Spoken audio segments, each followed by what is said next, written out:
What's up everyone, Thralls Metal here once again. I'm Necrotic Nick and I'm back with some more underrated albums. Decided to go back and do some more Thrash. Now this one's going to be a little bit different than the previous ones I did about Thrash. I'm not focusing on specific eras, 90s or 80s, etc. Just going to go Thrash in general, so we're going to get stuff from the 80s, 90s, 2000s, etc. Some of these might be a little bit more well known, but they kind of fly under the radar as far as like larger acts essentially, and some of them are just kind of very obscure, odd releases from a certain era. So let's just get right into it. Exumer, Possessed by Fire. These guys, unfortunately, seem like they were just outside of the Teutonic 3 or Teutonic 4 if you count Tankard, which honestly, kind of would rather have this band in there than Tankard in terms of that one. Not that Tankard's bad, I just think this band is better. This is their debut album from 1986 and it is absolutely crushing. Relentless pace, lots of punk influence in there too, maniacal screaming, absolutely amazing album. This is an absolutely killer debut for any thrash metal band. I really wish this band got a little bit more respect in terms of the German thrash scene. They are on par with at least Sodom and Creator and Destruction, I think. They are still around. They actually put out an album, I believe, last year, and they kind of pockmark their releases. They're not, like every 2 years or anything like that, but generally when they come out with something new, I'm on it because I absolutely love this band. So definitely check this band out if you've never heard them. Anacrusis, Suffering Hour. This is their debut album from 1988. This was a technical thrash band from St. Louis, and this is probably their heaviest offering. Later on, they kind of moved more into progressive thrash, or almost just progressive metal in general. But this debut is raw, it is fast, it is still fiercely technical, but definitely more along the lines of like death technical, like maybe kind of close to Human or Individual Thought Patterns, but it still has a lot of thrashy bite to it. There's a lot of fast, aggressive songs in here. Very close to like a German style of thrash, especially when it comes down to the vocals, which have high-pitched wails left and right. I love the fact that this is very different from a lot of their other stuff. It is very raw. It is very dark and atmospheric too. And the guitar work is just absolutely incredible. If you've listened to any Anacrusis stuff, the guitar work is always top-notch. They are just incredible musicians. Now these guys are still around, pretty much just in a touring capacity. They haven't put out a new album in a while. I believe their most recent release was just re-recordings of old songs, which I'm generally not a fan of, but I would love to actually hear new material from them because their past work is absolutely incredible. This one stands out as probably the heaviest one and the most like pure thrash one. The only thing I didn't like on here was the cover of NIB, which, it doesn't really work, but I do like the fact that they kind of tagged on the Munsters theme song at the end, which was pretty fun. But yeah, definitely check out this. It is an incredible debut. Check out Anacrusis anyway. They are just an amazing band and very, very underrated. Check it out. Decapitator, The Storm Before the Calm. This was their second album, came out in 2007 on Relapse Records, and this is yet another awesome band that Matt Harvey from Exhumed fronts. He adapts himself very well to whatever style he's doing, and this was just pure balls-out thrash metal. I mean, it does say for fans of Exodus, Megadeth, Metallica, Slayer, Hex, Exhumed, Destruction, and 3 Inches of Blood. Ignore that last one. This is not for fans of 3 Inches of Blood. This is very much rooted in very aggressive Bay Area thrash. In fact, I would say the opening song, The Storm Before the Calm, has a fierce nod to Testament on here. And I like the fact that that has some nods to earlier death metal, or essentially proto-death metal, like Possessed or early Sepultura, where they were kind of on the cusp of whether or not they were thrash or something new. Amazing gang vocals, great harmonies. This is just riff city. I picked this one up on a whim, and then when I saw that Matt Harvey was in it, I was like, well, then I did really well.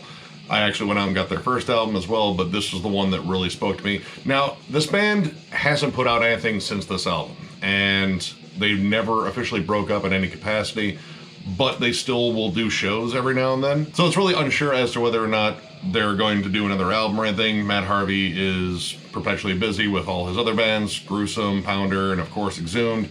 So, I don't know, maybe, hopefully, it's more accurate there for me, because I absolutely love this album. Either way, definitely check this album out. It is incredible from start to finish. If you love thrash in any capacity, you will like this. Check it out.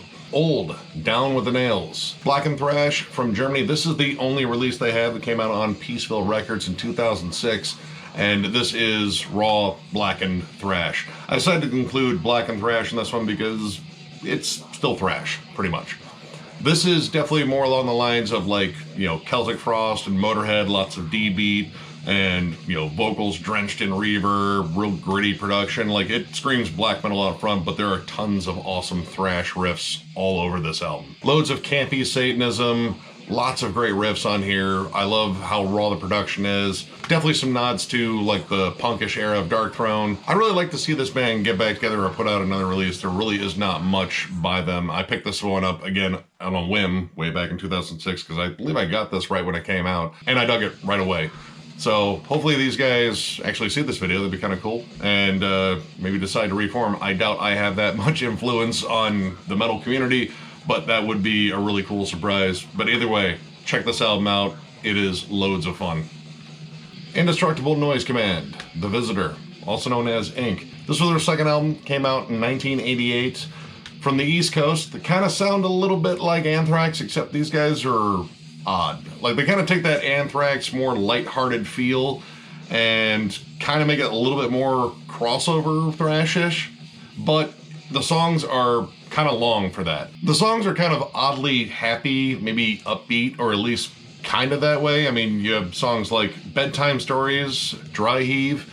So yeah, they're not like super serious, but what they were serious about were riffs. Like, there's a lot of really good flat out riffs in here. The leads are kind of odd. They're a little squawky and I don't know, like very anti-melodic in parts, and then they'll kind of shift to like more traditional shredding and stuff. But this band was just interesting. Like, it was hard not to get into this just because it was very strange in terms of like how they constructed songs, and the tones would shift. Like, yes, it's oddly happy, but you have a frontman that snarls like Dave Mustaine, so he sounds kind of pissed, but the subject matter didn't necessarily scream that. Now, these guys broke up not too long after this. I believe they had another release. I'm not entirely sure on that one. But they did reform, I believe, in the early 2010s. And they've put out a couple of albums since, I believe. I really haven't followed up on them. This is the only release I own by them. But this is a really interesting, unique album in terms of just the overall style they did. It's kind of ridiculous, but it's a lot of fun. And I strongly recommend checking these guys out. Razorshot Justice. This was their sixth album, came out in 1990, and this was the first one with Bob Reed on vocals. He took over for Stacey Sheepdog McLaurin in 1989, which a lot of people love this band, and there are definitely quite a few. This is Canada's probably thrashiest export. They really love that era with Sheepdog. He's awesome. I love that era too. Violent Restitution's an incredible album. This one I just really like because this dude came in and took the bull by the horns and just owned this. The vocal performance on here is snarling, it is fast, and the songs are so aggressive. This is easily one of the fastest, most aggressive thrash metal albums I've heard. It could even rival Rain and Blood in terms of just pure anger and aggression. Like, it is fast, unbelievably fast. Stab in the Back, one of my absolute favorite songs by them. I love the just chug-driven everything. The drums are flying at all times. This is all about just explosive energy. Now, a lot of the songs can end up kind of sounding the same, but it's kind of a good same because at no point does the energy die down on this album.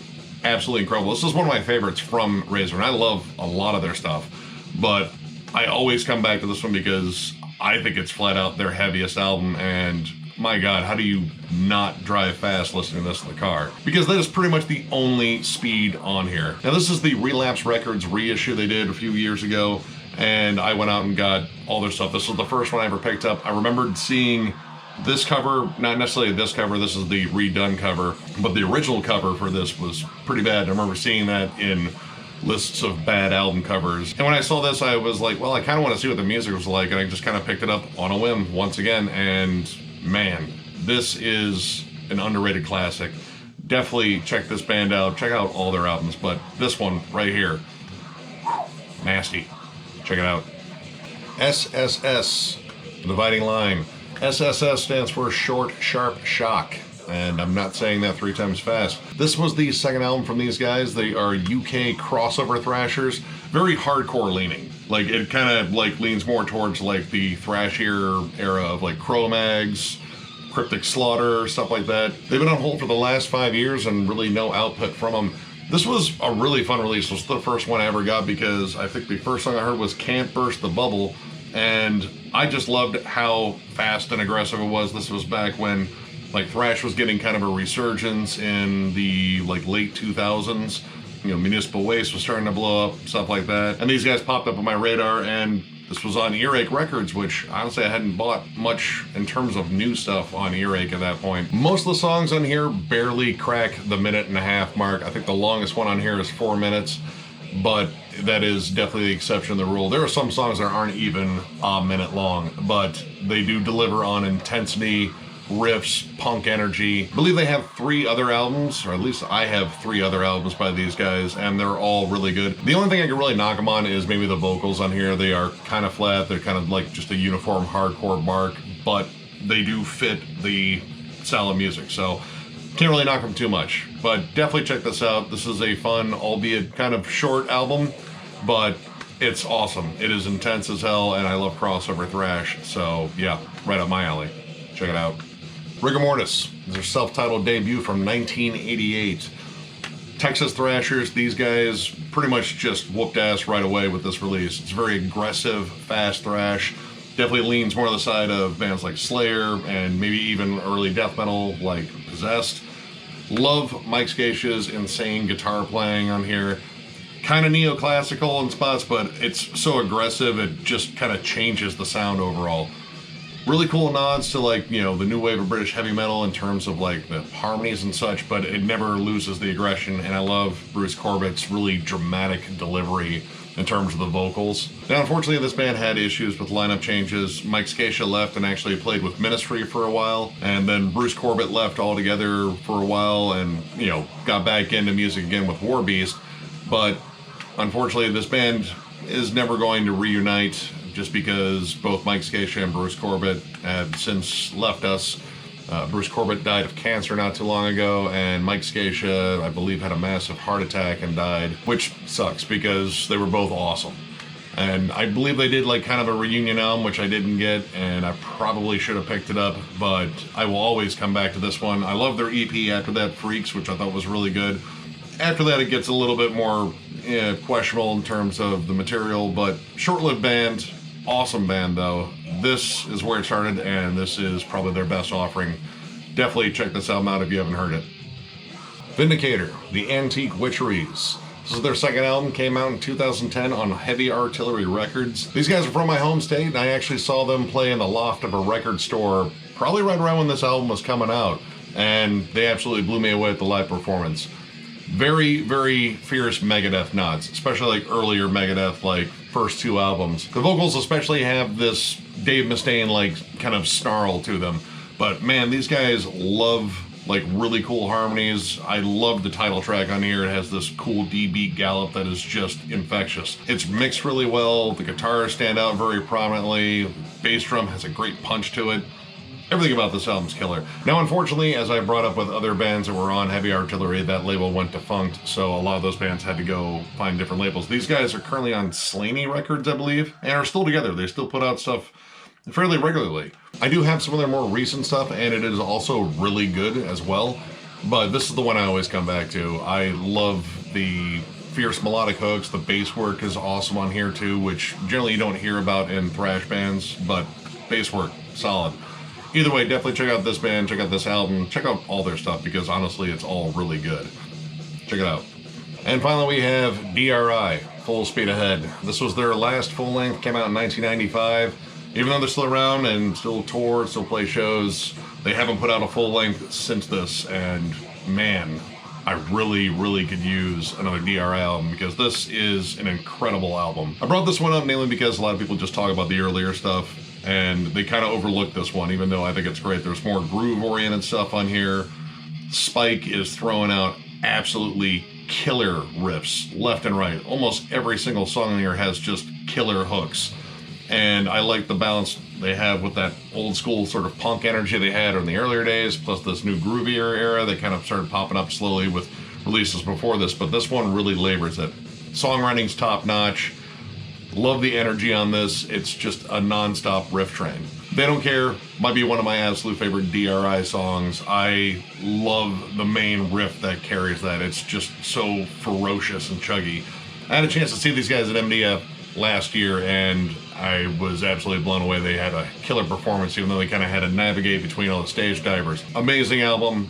I definitely want to do some more stuff for DRI in the future. I'd love to do like a discography ranking because they have, I believe, just enough albums for us, and it's DRI. They're amazing. So yeah, if you haven't heard this album from DRI, oh my god, listen to it. It's absolutely incredible. Check it out. Alright, so that acts out another underrated albums thing. I'm glad that I decided to go back to Thrash because Thrash is having a great year, honestly. There have been a ton of Thrash releases this year that have been absolutely top-notch. And, you know, once again, making my year-end list very difficult. But I'm looking forward to it, and I'm also looking forward to doing more underrated album stuff. You know, maybe shift over genres again, maybe go back to Thrash again. I don't know. Kind of depends on how I feel. Either way, if you like this video, give it a thumbs up. And if you are new to the channel, subscribe because we do stuff like this all the time. We will catch you later.